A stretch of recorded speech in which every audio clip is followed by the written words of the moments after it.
Hello दोस्तों, मैं आपका दोस्त शिवम ढींगरा। मैं आज आपके लेके आऊँ फॉगर सिस्टम। ये आप देख सकते हैं, मैंने अपनी बालकनी में इंस्टॉल करा हुआ है। ये देखिए कितनी अच्छी मिस्ट आ रही है इससे। ये देखिए, ये हमारा व्यू है आगे घर का। ये देखिए, हमने अपने फॉगर सिस्टम लगाया हुआ है। ये बड़े अच्छे तरीके से सेट होती है। हमने खुद डिज़ाइन करी है। सुपर टेक और सिस्टम से हूँ मैं, शिवम ढींगरा, ओनर।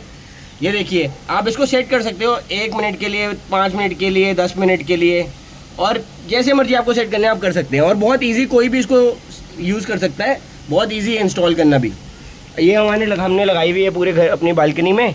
ये आपकी हर जगह यूज़ हो रही है आजकल। जैसे आपके पोइट्री फार्म में यूज़ हो रही है, उसके अलावा कैफ़ेज़ में यूज़ होती है। उसके अलावा प्लांटेशन जैसे आपने कर रखी हो टेरेस गार्डन में, उसमें होती है। बालकनी में कर रखी हो, वहाँ भी यूज़ होती है। आप हमें कॉन्टैक्ट कर सकते हैं, super tech RO system private limited. इसके सारे स्पेयर पार्ट्स अवेलेबल होते हैं, जैसे nozzle, tee, piping, bowl, manual plate, SMP, pump और टाइमर। आप हमें कॉन्टैक्ट करिए, super tech RO system private limited. Thank you so much.